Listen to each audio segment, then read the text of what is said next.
Alright. It's been a long time. I've been playing different games, Arc Raiders, Fellowship. I just haven't been recording. But hopefully I can get on my recording streak again. Learn some new words. Fuck up some pronunciation. Okay, what am I doing? I think last time I said I'm gonna try and respect the quests. Like,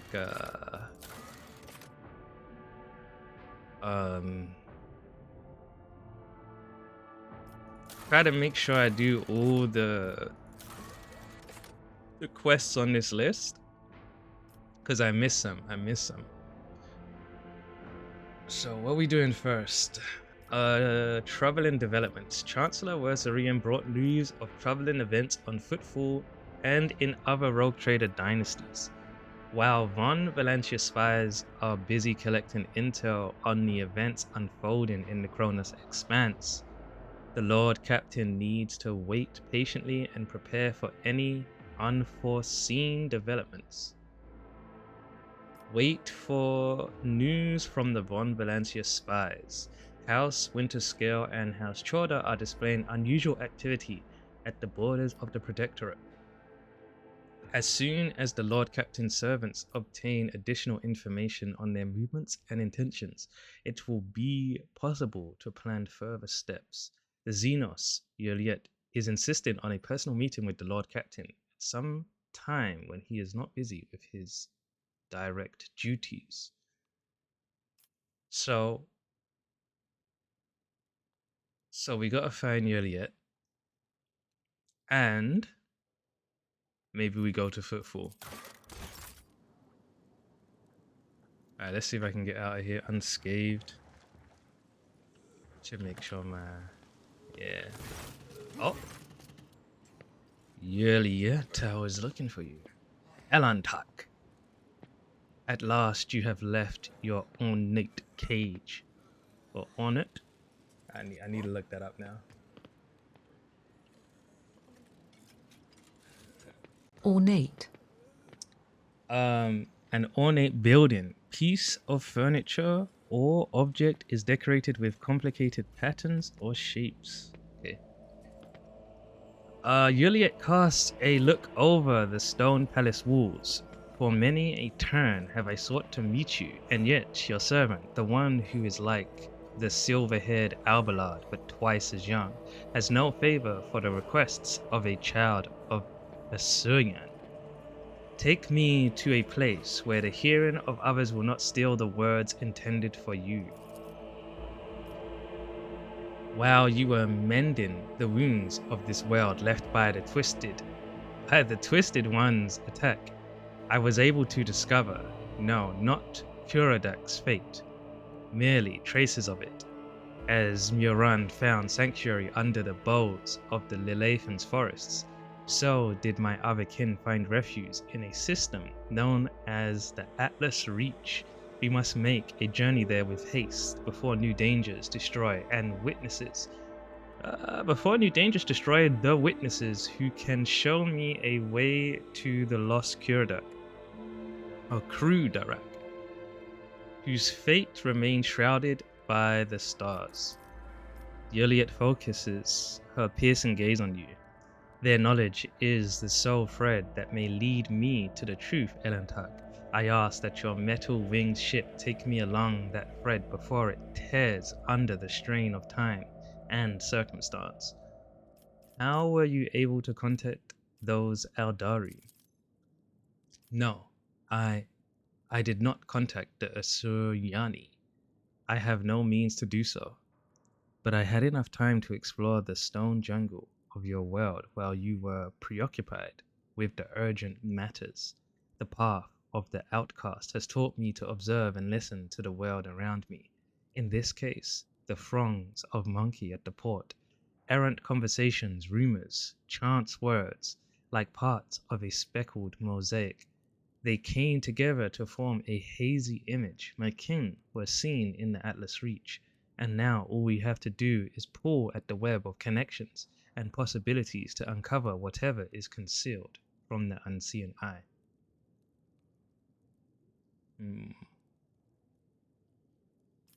Give me the coordinates, and I shall take you to wherever you wish to go.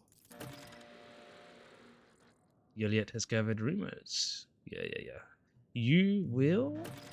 The ice in Juliet's eyes melts away for a moment. Thank you, Elantark. If this path indeed takes me to the truth, I will be indebted to you, a rare happening between our kinds. Oh, I should have looked at the other options. No, I was gonna help her anyway. Alright.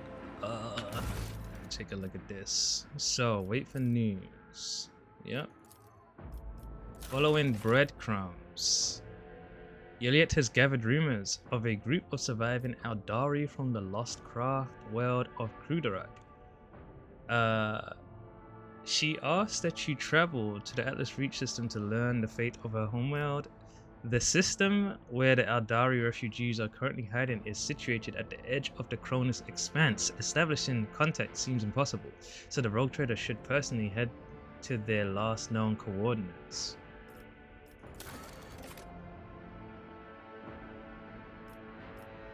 So what is this? Nomos does not remember how it came to be. Perhaps the past of the One Valantius dynasty holds the key to understanding the mystery of how this strange entity appeared in the bowels of the rogue trader's void ship. Alright, so I don't lose my mind. Let's do...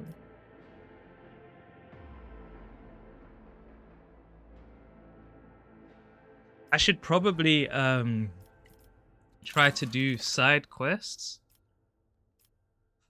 Side quests first, right? Because I was about to dive into this following breadcrumbs, but I think I have to do this. I can't move on without it. Actually, doing side quests might make me take too long.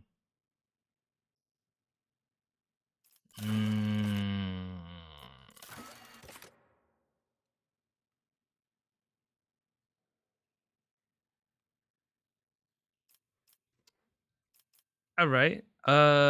This is the void ship bridge, so I think I can go to the void ship bridge, right? The senior officers would be the first logical source of information about the ship's past. The Voxmaster may be able to tell Rogue Trader something. The Von Valentius flagship and its master helmsman Raver are inseparable. So talk to Voxmaster and Master Helmsman. So we'll do that.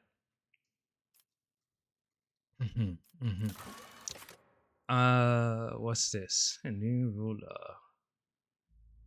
I'll read that later. So let's talk to Master Helmsman. I've got the buttons.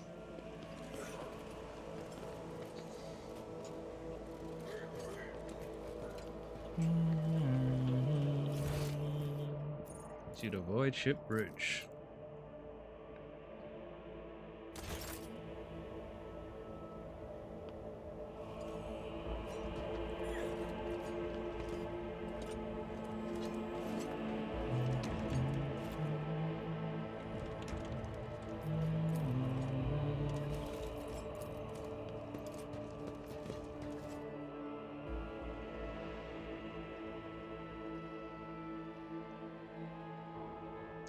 I might even have even more navigation points and some new places to go to. But for now, let's talk to Master Helmsman and Voxmaster.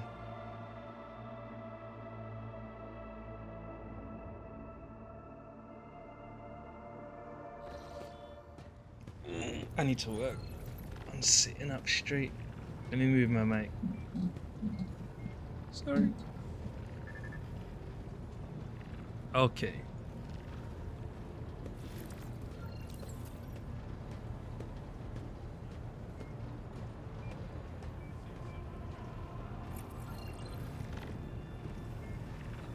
All right.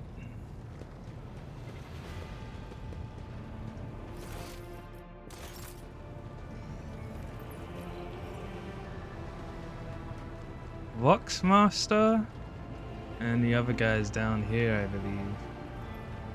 Voxmaster's the chick, I think. Yep. When you approach, Victus pulls away from the fine-tuning. From fine-tuning another Vox and bows her head. Lord Captain, the ship informed me of your imminent meeting. Let's say this. Have the Vox spirits brought you anything interesting lately? Forgive me, Lord Captain. I have no information that would be of interest to you at this moment.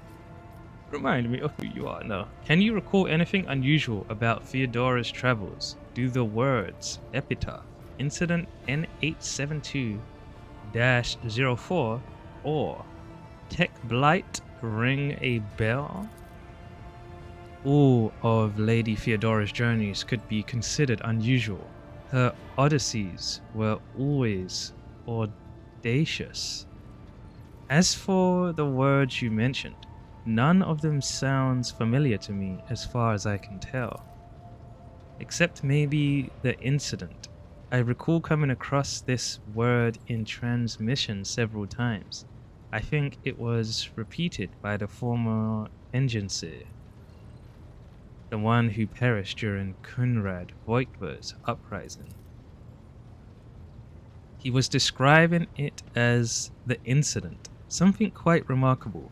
Apparently, at some point in the past, the entire ship was hit by a massive system failure. All systems stopped responding for 1/5 of a second. Most of the crew, including myself, as I was likely on board at that time, did not notice anything strange, but tech priests are sensitive to such things. That is all I can tell you, Lord Captain. I wish I could help more.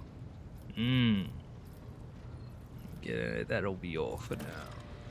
I live to serve, Lord Captain. Okay.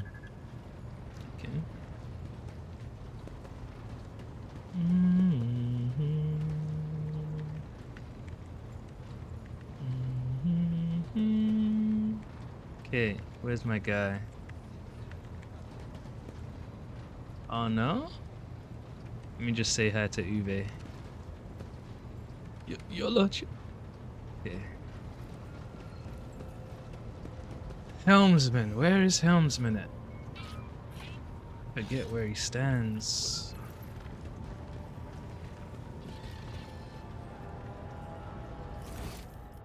Alright, so we've got Voxmaster. What the fuck? He is here?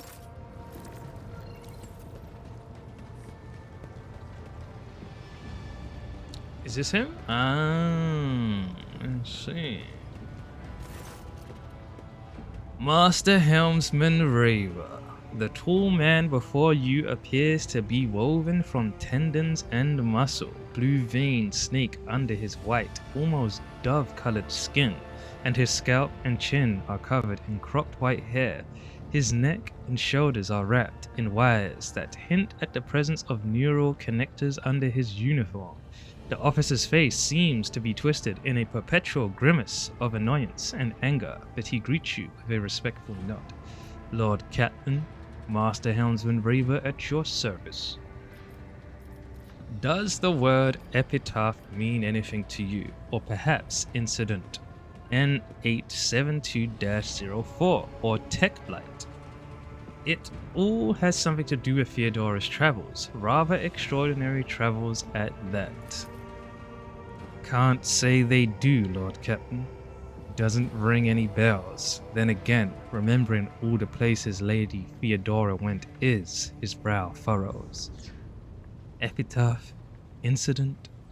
We've always had heaps of incidents happening on board, but through my implants, I feel at one with this ship, and I sense that. And I don't know when it happened exactly. It started behaving differently.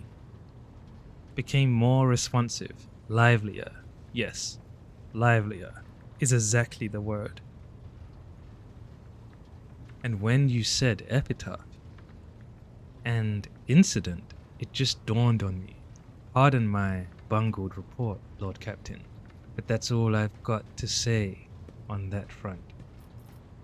Remind me who you are. No, take my leave. Alright, so quest updated. So this is Lord Captain. Rave acknowledges you with a nod and turns away. So this is when I want to take a look. Right? Wait and search. Perhaps the answer to the mystery of Nomos' origins will present itself in time. So that's good. We're good. So now we are gonna go to the Atlas Reach.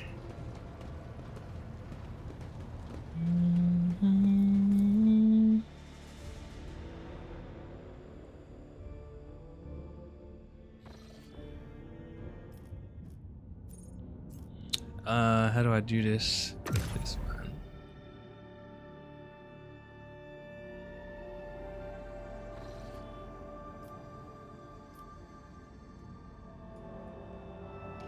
The Atlas Reach. Let's see. This is it. I can get there safely. Been waiting for this day. So I'm here, and then I'll go. Let's go over here. One time.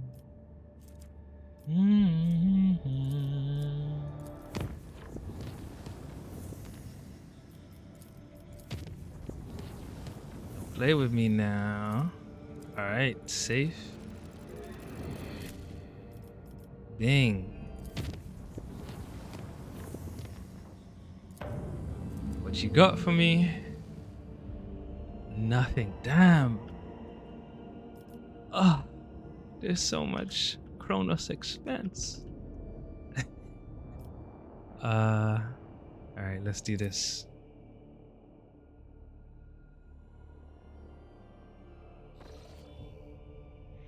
Lord Captain, according to our telemetry, we have arrived at the coordinates you specified. The augurs do not register any activity on the surface of the local planets, biological or otherwise.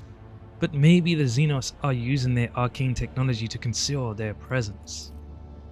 Despite this, the augur crew managed to locate a faint signal at the system's edge, according to their data. It is coming from an unidentified vessel drifting in the orbit of a local gas giant.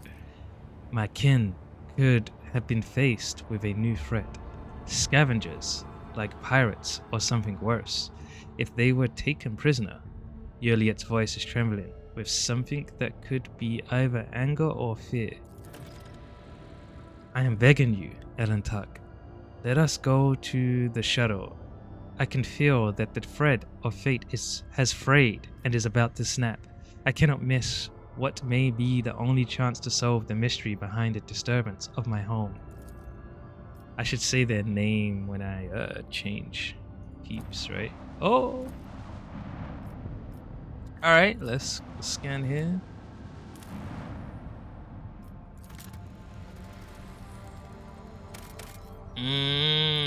Plastil. Cancel. How much plastil? I got loads of plastil. Plastil is the ones we don't care about. Oh. Give me that. Asteroids. This is someone that I get to trade with, maybe. Lord Captain. Voxmaster Victus. Lord Captain. There is an unusual cluster of binary asteroids before us, rich in rare metals and valuable minerals. They are moving in a fairly stable orbit, which suggests the possibility of constructing a mining station inside the drift. So I couldn't do it.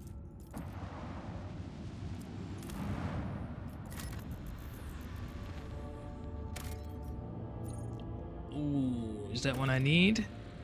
Yeah, I kinda could set up a little something. Okay, space dust, let's go there.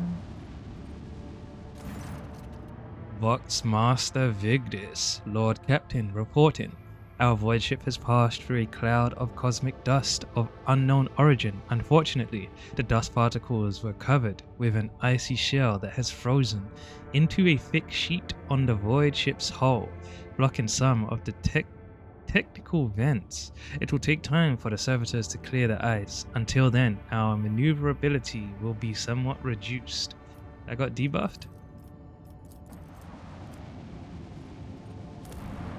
Begin scan. Give me that. Chartist vessel. I should save it. Huh.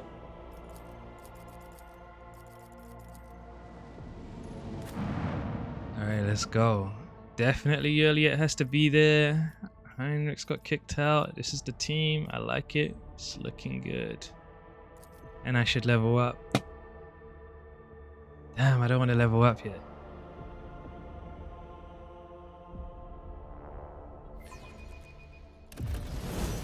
Alright. Let's do it. I'll be quick. Woo, level 36. Okay. So, what do I want? I used to know what I wanted to do. Summary. So this is my all-rounder dude. He's also my logic dude. He's my awareness dude.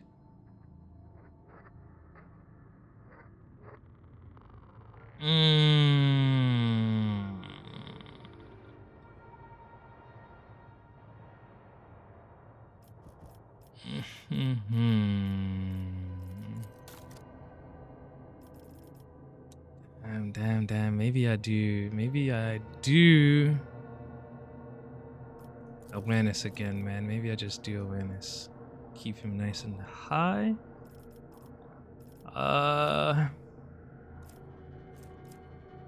Sheesh.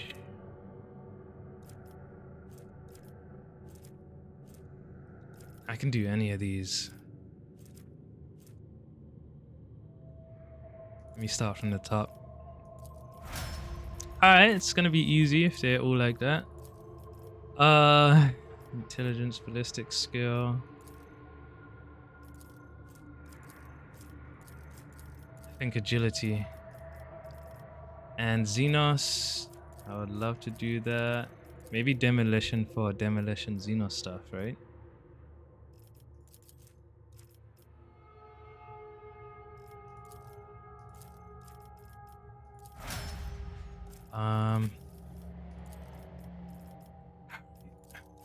Ship. I'll probably do strength. And Imperium. What's the highest one? Corrals. Let's boost Corrals. Argenta, what you got for me? What you got? Agility. Let's do agility. And demolition, Medicaid, awareness. Feel like Imperium Law. I think I was gonna do Xenos for her. She's backup Xenos Law girl, right?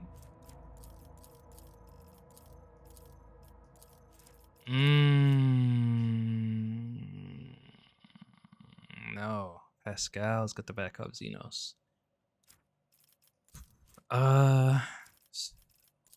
Warp. Who has the warp? Yeah, she's gonna be warp. And intelligence, probably. Pascal. Xenos, backup Xenos, Sky. Whoa, is that it? Got robbed. Bro.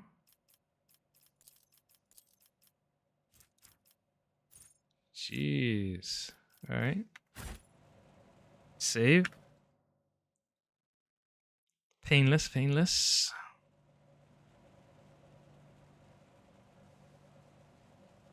Okay. Hey, I know this map. We've been here before. To a place like this, copy and paste. Talk to me.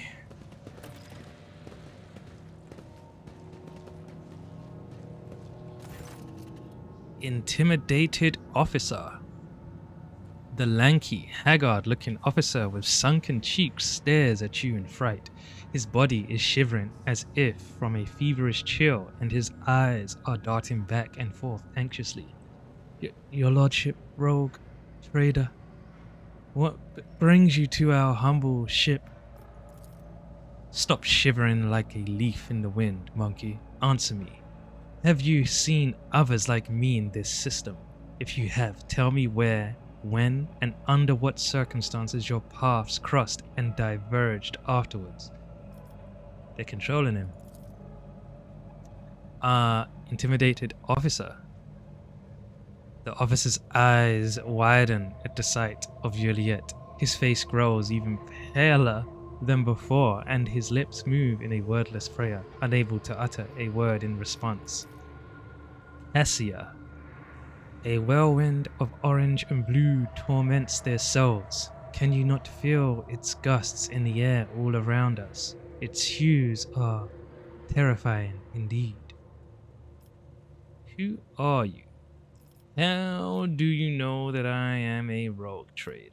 What are you so afraid of? Easy, Juliet. We are about to find out. Strike him. Answer when asked, you worm. What are you so afraid of? Intimidated officer. The officer glances at Juliet in fear. He forces out the word pain. So the Xenos captured these guys and have been destroying them. The officer swallows, gives you a strange look, and then closes his eyes. Emperor, forgive me.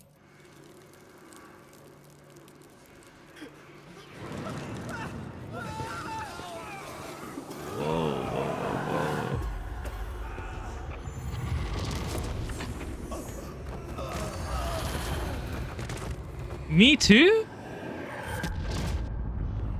You monkey. I'm beginning to think that your kind is eager to step into our snares. No way. They better kill me now. You gasp, sucking in the poisoned air. Each breath scorching your insides with liquid fire from throat to lungs. Every cell in your body is engulfed in maddening pain, as if you are being doused in molten metal, skinned alive, and subjected to yet another form of torture. You hear sounds coming from everywhere far away, the moans of your people, the shuffling of bare feet, and light footsteps slowly getting closer. Marazai. Marazai? Rogue trader. A long-awaited meeting indeed. You can barely see anything from the haze of agony, but you still remember the voice well. The voice of the Xenos who devastated your capital world. Marazai's face is hidden behind a helmet, but his tone leaves no room for doubt. He is smirking. Juliet. Is she going through this? Do these guys have gas masks on? They probably have gas masks on. Juliet. Who is Rifin, right? Rifin in pain next to you. Riffin? No, I have to look.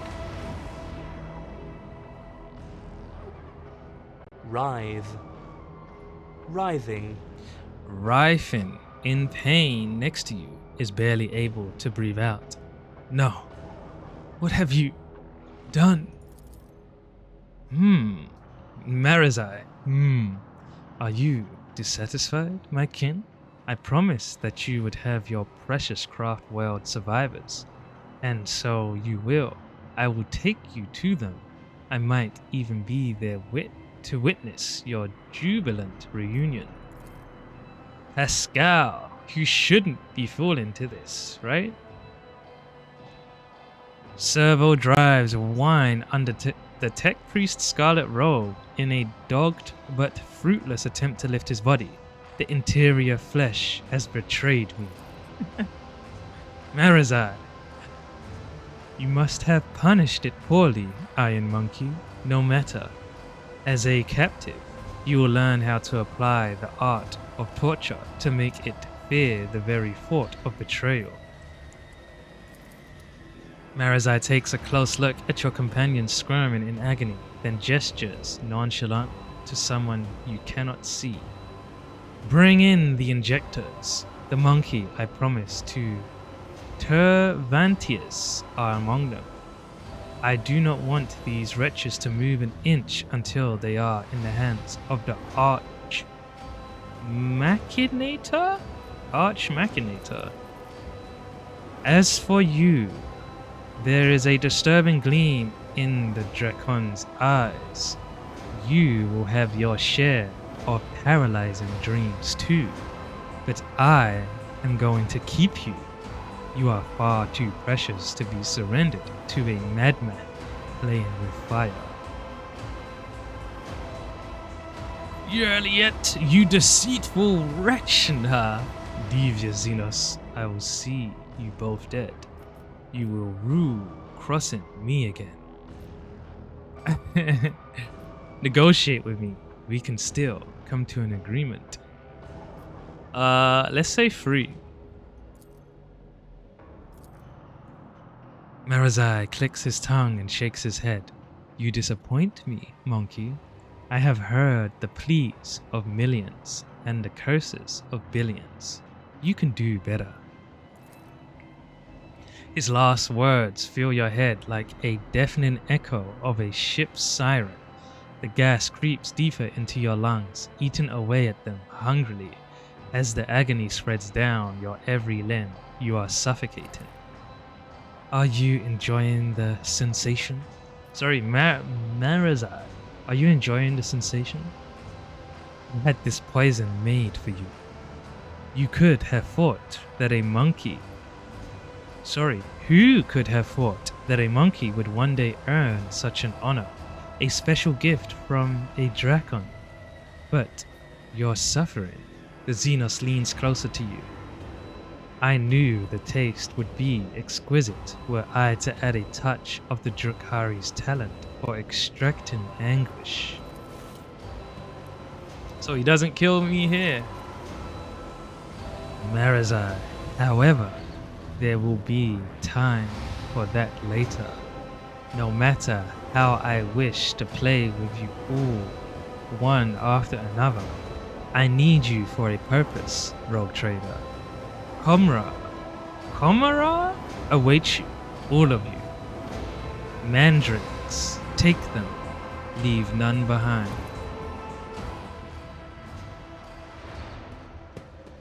It's crazy, it's crazy. Compromising physician.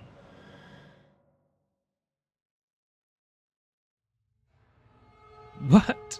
They should have just slit our throats, man. That was the best time. Ooh!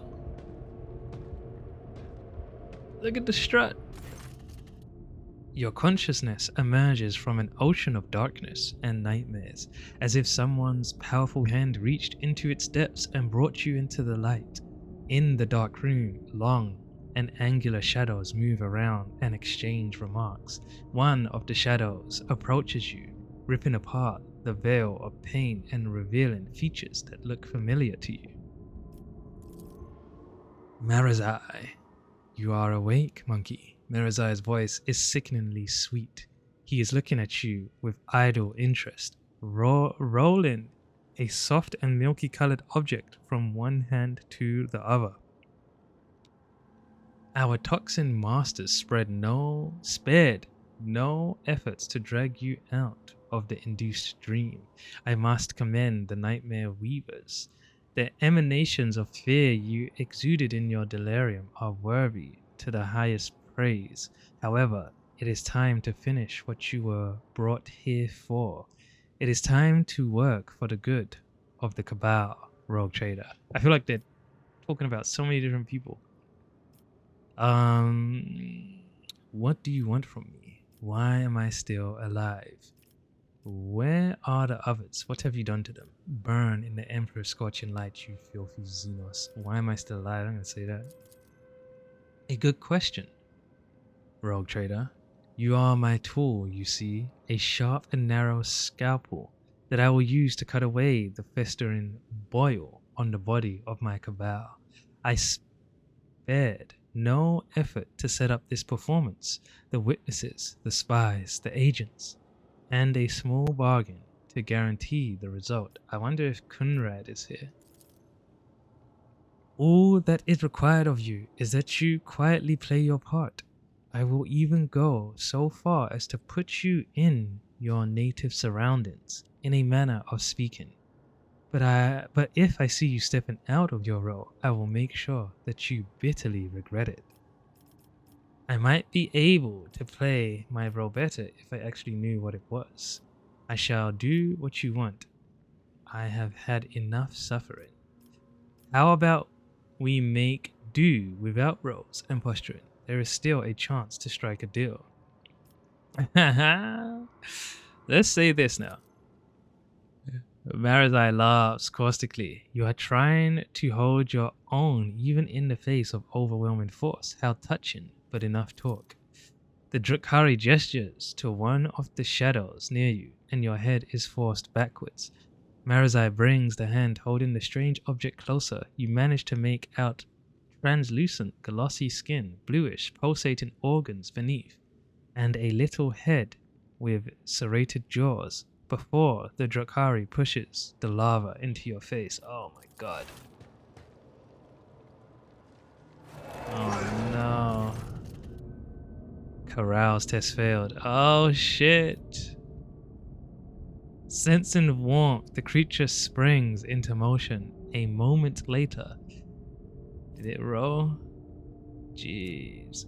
As it blindly pokes at your skin, it discovers your nostril and rushes forward, stretching the skin and tearing through the mucous membrane.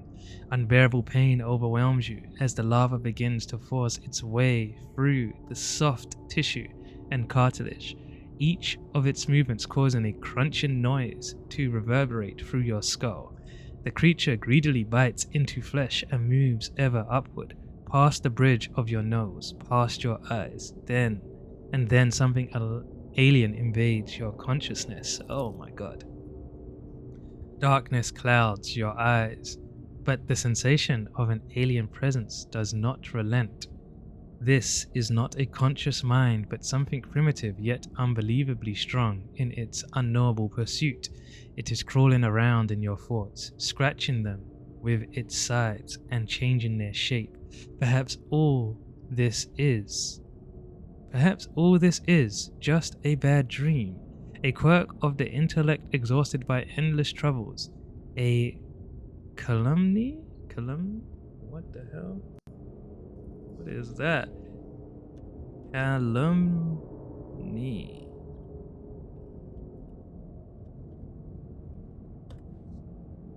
What's this? Calumny. Calumny. Is that loud? Hold on. It's kind of loud. So let me hit it again. Calumny. Calumny. Calumny or a calumny is an untrue statement made about someone in order to reduce other people's respect and admiration for them. I see. A calumny of a mind too weak for the burden it was made to carry. A stray light dawns at the edge of your perception. Sheesh, and going into dream worlds. Oh boy.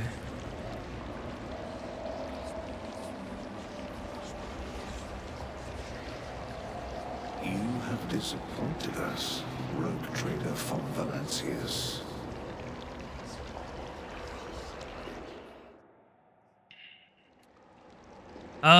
So if I drank a Victory lot, awaits. this would be easier. Let me meditate, though. Lord Captain, we have received an astropathic message from Dargonus. Achille Scalander reports a Xenos raid against a merchant ship. Something. A new message. Wait. Merchant ship in Gar Raphael's Calamity. A new message from Master Scalander, Lord Captain. Achilles' aides have reported that the Xenos leader will be heading an attack on the Paradise World Grantis. It's about time. These are the people that died in my dream. Oh, how do I talk to you? I focused all my attention on investigating the attacks across the Protectorate. I suspected that there was something bigger behind the Xenos attacks, but... Come on now. Oh, that's it. I'll lay claim to the stars. Lord Inquisitor. We don't really like this guy. Come on, talk to me. I am going to ignore any minor liberties that you, esteemed rogue trader, may have afforded yourself. That's it.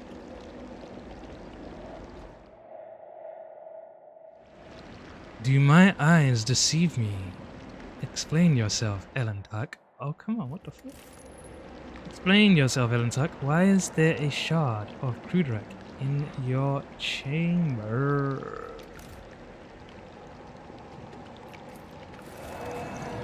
You are accused of consorting with Xenos, betraying the Imperium, and neglecting the interests of humankind.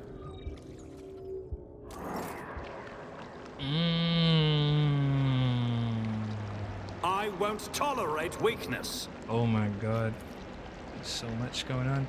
Every exposed area of Argentus skin is moated with an intricate pattern of scarlet blisters, crimson indentations, and charred tissue. Who's this? Not my girl. Not my girl Cassia down here. Don't tell me she's on the floor too. Is that Cassie here? Oh shit. Pulsating strands stretch from under Cassia's headpiece, one wrapping around her neck while others drain her life blood through her weeping eye sockets and mouth. Ouch. A passing ray of light reflects off the countless tiny blades that look like they sprouted from inside Idra's body. Pascal's automatics were separated but not extracted from his body. The places where they connect to the organic tissue teem with predatory millipedes, feasting on the coagulated blood and accumulated pus. Alvalad Rosarian's limbs were amputated and then sewn back onto his body with remarkable skill and precision using human tendons. Jeez. It's crazy. The tribunal is waiting for your explanations. Come closer. Oh, he's spared in this dream? And our girl's there as well, Theodora? Heinrichs. And here comes our principal witness, the rogue trader himself. Heinrichs gives you a cold look. If the presented evidence was not enough to convince you, his testimony will conclude this confusing case, full of oath-breaking lies and heresy. Theodora, you dragged this boy into this trial and now expect someone will lend an ear to a lowly heretic's testimony? I thought better of you, Interrogator Van Calox. I was so very wrong. Lady Theodora's voice sounds even harsher and angrier than you remember.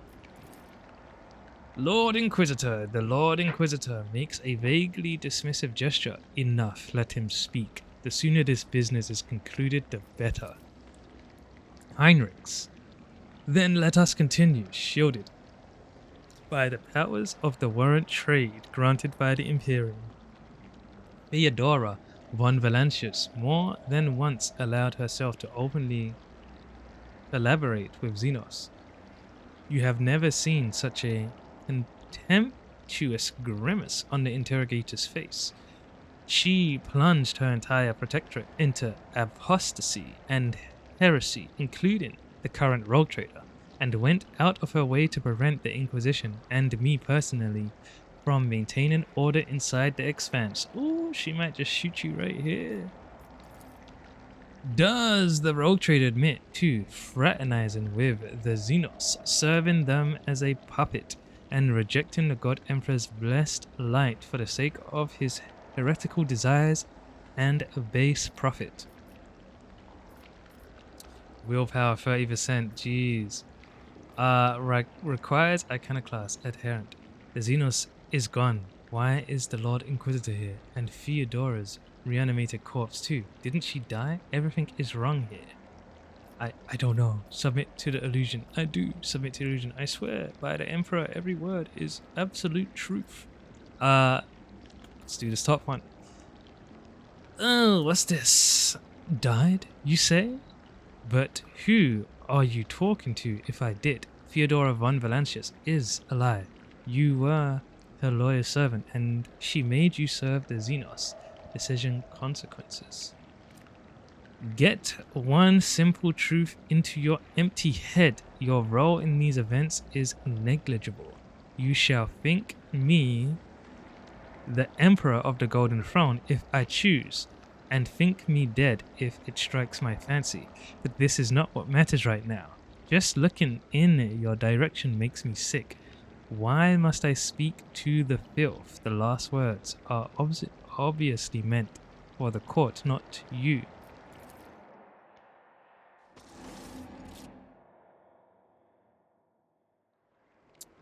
Oh, I'm dreaming again. Heinrich bends over you with a crooked smile. Rogue trader, are you alright? Or was your heretical association with Xenos so disruptive that you lost your mind? The mocking words do little to hide his irritation. The interrogator is obviously displeased with the turn the conversation is taken. The Inquisitor leans forward slightly at the sight of your anguish. For a brief moment, the boredom in his eyes is gone. Theodora. It was amusing, but the joke has outstayed its welcome. Theodora shoots the interrogator a nasty look. It is painfully obvious this heretic is dancing to your tune. His word against mine? You had lost before you even unsheathed your blade, Heinrichs. Heinrichs, you need not worry, Lord Captain. It was not my intention to bring up unsupported claims. Heinrichs produces a data slate and skillfully manipulates the device until he locates the necessary information. Heinrichs, the rogue trader, has often been accompanied by a Xenos companion. It is true, the Xenos Juliet is one of your retinue. And though the warrant of trade does allow one to grant sanction to individual specimens, what is this if not a confirmation of the von Valancius family's loyalty to the enemies of humanity? The rogue trader's ties to the Drakari. You served the Drakari, you did their bidding. They helped you survive. Without Drakari masters, you would be dead. I don't even remember that. A different subspecies of Aldari are just as obvious. Who else could help him divine the carefully prepared plans of the Drakari if not other Drakari? Sir Deepis von Valancius always ended up in the location of the next Drakari raid, knowing for certain where they were going to strike. Oh man, I have nothing here. Submit to the illusion. Yes, I did profit with the Xenos. This I will not deny. Before the court and the God Emperor himself, I plead guilty to all charges. What? Let's say the first one. Cooperation is a double-edged sword. Sometimes you use your partner and sometimes your partner uses you.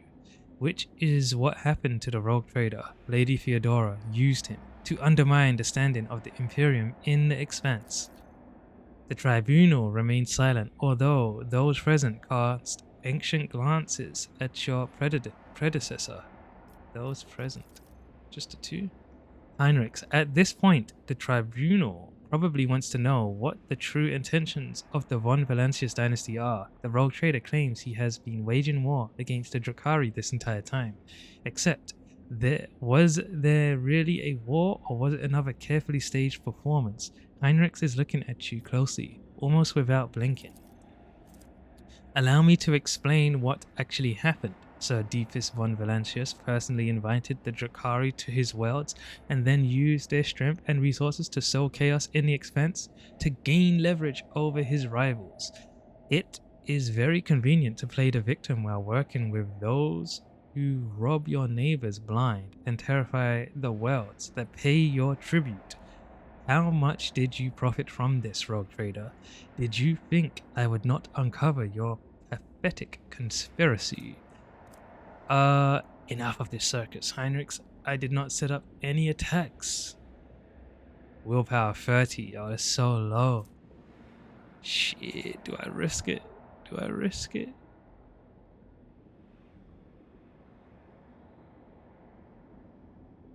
Yo, we're doing it. Failed.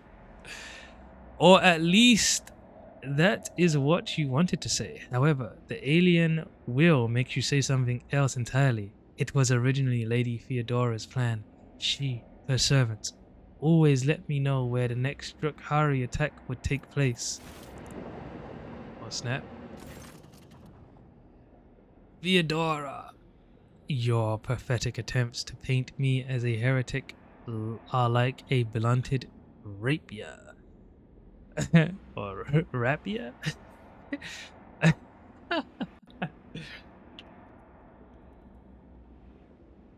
Rapier. Rapier. Tedious and useless. Theodora's gaze is not directed at you. She is addressing Heinrichs.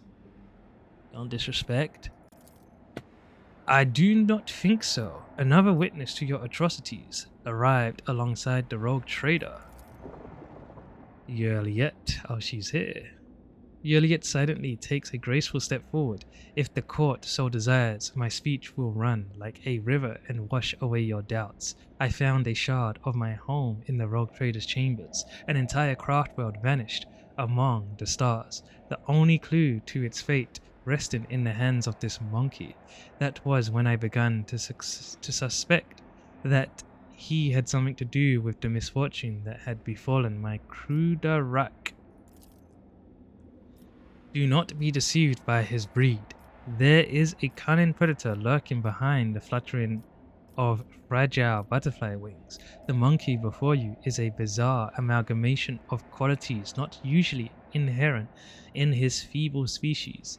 He has mastered the mysteries of many of this world's cultures, the secrets of the universe, and ancient artifacts, the fine art of war, the intricacies of deceit.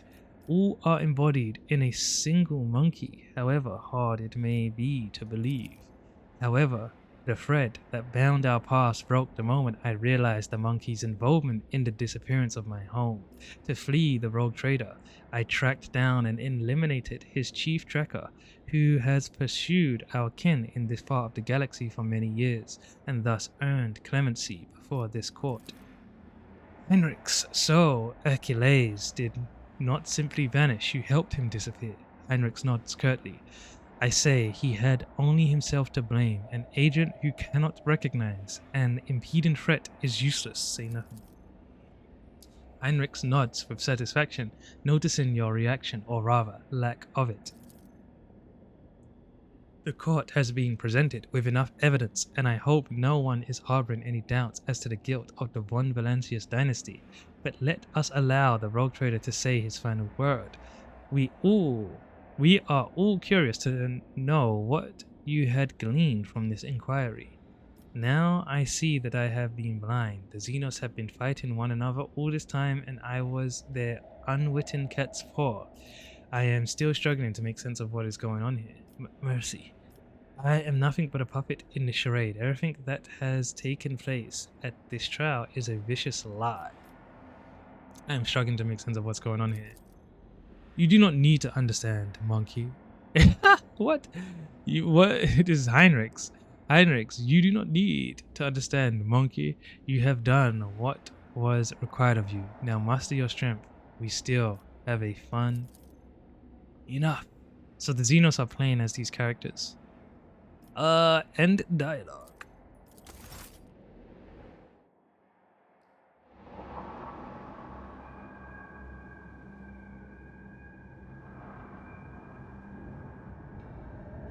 Who's that?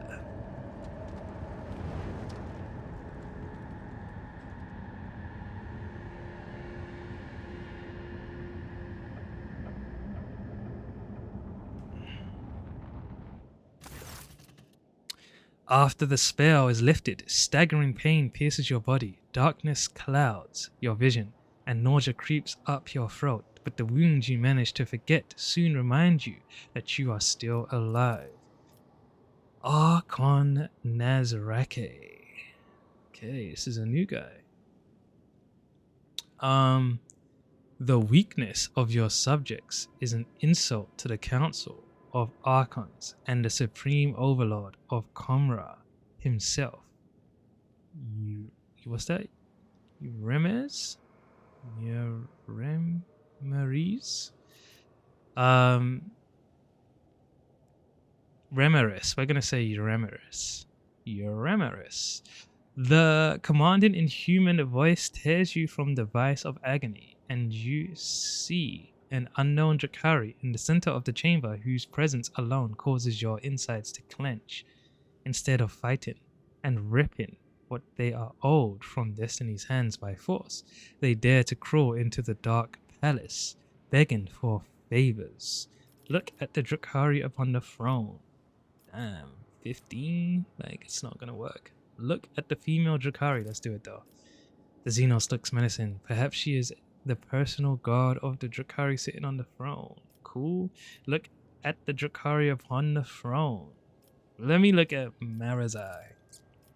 A smug grin has fled Marazai's face. He clutches the hilt of his blade and casts a vicious look at the female Drakari in sumptuous armor. So they don't trust each other, it seems like. Look at Yurliet. Where is Yurliet?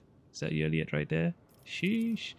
Yurliet absorbs every word, occasionally wincing in pain and covering her weeping wounds. Her posture and gestures are full of tension, like prey cornered by a pack of predators. Yurliet shrinks under the hungry stares of those around her. Look at the Drakari upon the throne. One half of his face is hidden behind a golden mask with an intimidating visage. The other half is showing a malicious sharp-toothed leer. The Xenos' elaborate armor is decorated with skulls and patches of human skin impaled on countless blades and hooks. Huh? The Xenos' elaborate armor is decorated with skulls and patches of human skin impaled on countless blades and hooks. I see. That's disgusting. He carries himself with authority and ease, as though he is a ruler who holds the threads of fate of all those present tightly in his grasp. Listen to the conversation. Marazai, with the greatest respect, mighty Nazarake, Archon of the Cabal of the Black Heart, first among the chosen, voice of the Overlord of the Dark City, bringer of demise, conqueror of 100 worlds. Come on now. Nazarake dismisses Marazai like a bothersome fly. The Council of Archons has heard enough platitudes, Drakon Marazai, and no longer wishes to. Who's this? Sly intrigue, ruthless chill to jagged ice. Oh, come on. I didn't get to see.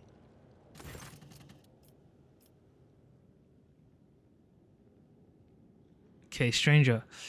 Who is this? Of vitriol, verbose, the cut and thrust.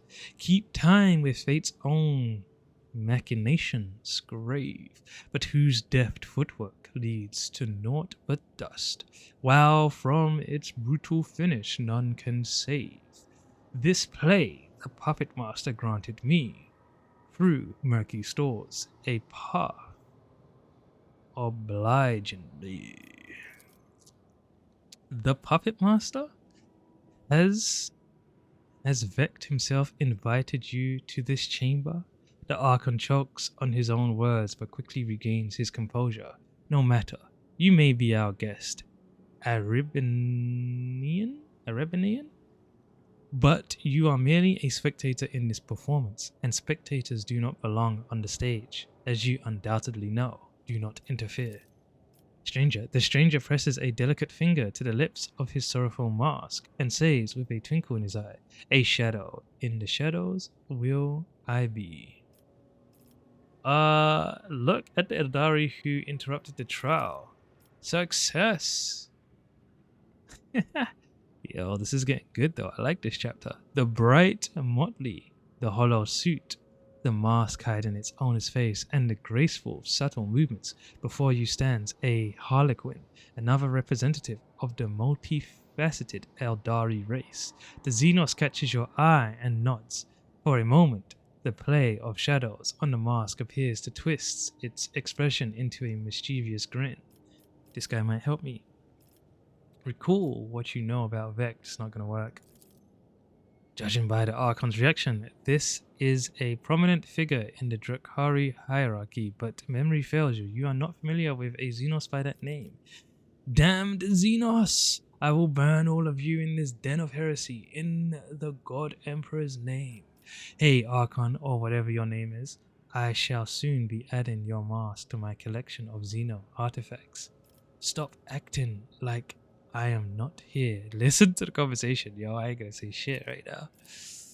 The Archon addresses the female Drukhari standing beside him, his eyes alight with mockery. Not directed at her, however, for he is still looking at Marazai. Okay, Archon. How does the Archon intend to pay for her cabal's blatant disrespect?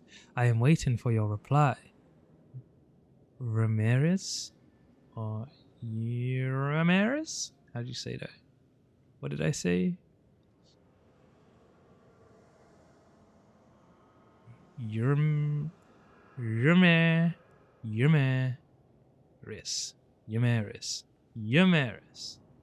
Okay, that's what I'm saying. Yurmaris. And my patience is growing thinner with each breath you take. Yurmaris. Which one is Yurmaris? Marazai. So Marazai. Marazai's eyes widened, filled with astonishment and disbelief. He seems to have been certain of the outcome and did not expect what he is hearing now. His lips twist in an enraged snarl, hatred directed at the Xenos on the throne, and yet it finds no outlet under the gazes of the dozens of Drukhari in the chamber. Yamaris. So it's this one here. Okay. Yamaris, I humbly bow before the Council of Archons and apologize for this outburst on behalf of the Cabal. Allow me to prove my respect to you with a humble gift. Yamaris points at you with a clawed finger and flashes a satisfied grin. The Drakon of the Cabal, of the Reaving Tempest himself, and his amusing monkey plaything with their entourage of hapless freaks will enter your arenas and fight the best warriors for the crowd's amusement. I think I remember her. Archon Nazrake. A muffled chuckle can be heard from under Nazrake's mask. Kumra accepts your gift, Yamaris. But what should I do for Marazai is the first among your blades? Should I cast him out of the palace and condemn to disgrace, or should I be merciful and allow him to leave the chamber on his own? The Archon's chilling glaze falls upon you. I think I know who will make this difficult decision. A creature whose mewling the Council of Archons was meant to heed. Is this not right, Marazai? You will receive what you have been longing for. It will be the monkey who decides your fate. Oh shit! Marazai's face contorts into despair. His gaze shifts from the Archon to you, then to Yamaris and back, but he does not dare to utter an objection. beat him half to death and throw him out like rubbish. Merazai was a worthy opponent. Let him go to the arena himself. To the void with you, Xenoscum. I will not be part of your games. Listen and remember, in the Emperor's name, I will end you all. Spit in disgust. Say nothing. Sheesh.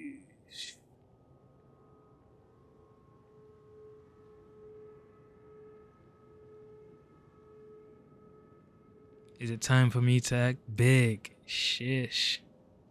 Is it time for me to act big, yo? Oh, this is so good. Oh, what do I do? I'm gonna say number 4, man. This is gonna piss everyone off. The lesser races are disgustingly primitive. The Archon of the Cabal of the Black Heart addresses Merazai, ignoring your words. The monkey cannot even decide the fate of its enemy, and you were hoping that someone here would lend an ear to its words. Amusing, the arenas of Comra would devour you and your plaything. With a hiss of rage, Merazai draws his blades, preparing to fight back. Let's go, let me see this now.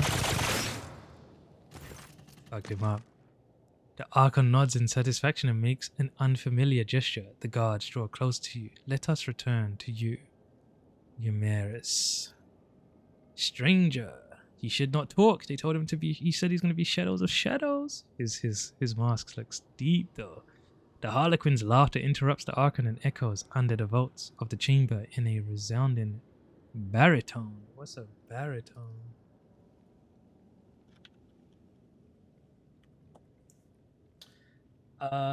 Baritones.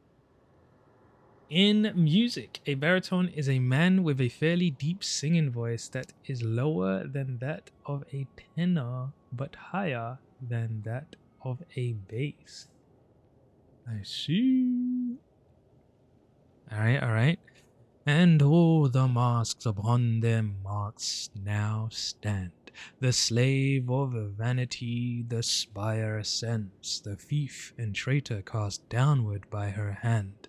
Unbeknownst to all, their fate depends upon a lead seen unseen, a player green. My bad. Upon a lead unseen, a player green. The Harlequin leans forward and eyes you with genuine interest. Archon Nazarake, is this how you treat the hospitality of Comra? What is it? Arabenian? Or Arabenian. The Archon angrily balls his fist, the shadow of his wrath hanging over the Aldari's interloper like a thundercloud. I thought your words were worth more. You insult me by interrupting the trial again? This guy's gonna help me, right? The Xenos sweeps into a theatrical bow without taking his eyes off Nazrake's face. You, Archon, speak a just rebuke. In truth, fate's melodies in snarls fantastic have entrapped me here, and when I heard them play, I could not keep my lips from grinning wide. Here comes the hour for shadows to retreat, to where the curtain waits to rise. The laugh with no beginning now sends forth the call. What the fuck is he talking about? Oh, they hit me? Oh my god.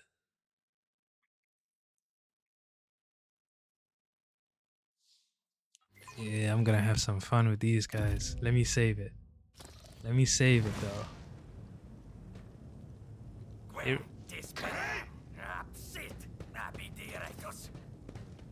Is that me? No way. Oh my god. The world is an impenetrable haze of warmth. Of warm pain, you lie motionless. No, you rest. In the murky gloom, slowly dissolving into nothingness. Sometimes your repose is troubled by unpleasant and persistent tremors coming from the place where your legs used to be. You do your best to ignore them. Stranger, away You vulture, this is not your prey. A vaguely familiar voice reaches you through the curtain of darkness, but your disobedient thoughts refuse to reveal where and when you have heard it before. Was it just recently or 100 lifetimes ago? The trembling coming from your legs is replaced with a violent jerking motion, and then it finally stops. From this phantasmagoria retreat and deftly seize my merchant vagabond, the puppet master's strings left dangling, again rise up to take your place and dance. A spark ignites in the darkness, and its light ruthlessly cuts through the gloom that envelops you. An ugly image of the reality around you assaults your retina. You can feel your body again and realize it is filled with pain. Your shoulder is sore from an injection. Help. Rogue Trader Sir Defus von Valancius lies before you. Kneel and help me to rise. Ignore the vaguely familiar voice. Until I get a cup of recap, my vital status is yet to be determined. Let's say help. Quiet laughter reaches your ears. Your legs require direction, merchant mine. Therefore, address your pleas to them, not me. Their thirst for dancing may yet spur them on. Carouse. Look at your rescuer. Where am I? Look at your rescuer. Your eyes refuse to focus on the blurry figure of the person who came to your aid. He appears to be tall, and your mind emphatically refuses to continue. For every moment of concentration causes you suffering. Sheesh. I have seen you somewhere before. Who are you? A dream obscure of death, deliverance, illuminating will, and agony. Where am I? Among the shadows in the wings you lie, where taut are pulled the puppet master's strings. The stranger intricately links his fingers to mimic the tools of a puppeteer. My companions, where are they? Not here. The roles have been decided now, but if you play your part, perhaps the plot will draw you back together, or to doom. The figure's cruel laughter follows. Oh! Did he just disappear? This overture in verse, the final lines, the merchant's time to tread the boards has come. Embark you now upon your pilgrimage, and take my parting gift, a humble prop. The stranger deposits something in your hand and disappears into the twilight. Gift. Ooh, gift from beyond the grave. A gun. Feel your body. Every single inch of your body is suffering. Satisfied with this result, you do not delve into a detailed examination of your misfortune. All your equipment is gone, as are your shoes. You do not even have a knife at hand to fend off enemies or to open your veins. Look around. You are surrounded by the dead. Numerous corpses, mutilated bodies, and pieces thereof, humans, Drakari, and other Xenos unfamiliar to you, lie motionless in this gruesome mortuary. Attempt to rise. Your body has suffered too much to obey your mind, or rather, that is how it would have been for someone else, perhaps, but for you, you have lived through worse. You have lived through torture sometime in your distant past. You're damn right. Anguish and torture could never break you now. You will rise to your feet and press on. All that is left to understand is why you should. Remember all the people whose lives depend on you. Overcome this trial in the Emperor's name, for your service to him is not yet ended. Let's say this. Give me some dogmatic. Your cracked lips work in tandem with your burning lungs to expel the familiar words of prayer. Each uttered line fills your body with his light, giving you strength and driving away the pain. As if the Emperor himself is commanding you to rise, you make another attempt. Get the fuck up. You get up. Yes, your body aches and rebels against you, but your tempered mind is stronger than mortal flesh. You draw yourself up straight and take into your surroundings. You draw yourself up straight and take in your surroundings. Alright, I'm full health, but I'm mad wounded.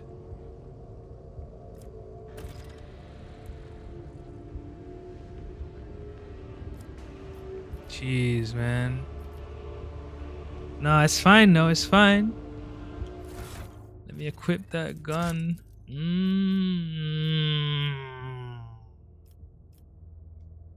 Ballistic skill's still up, though. I'm gonna be hitting all my shots. None shall stand in my way. Beggar, ugly beggar. So this is like a prison. And they're like, if you want to jump, you can jump. That's crazy. Alright, this is getting really interesting. This is where they drop the bodies in. Okay. So people that survive just end up here chilling.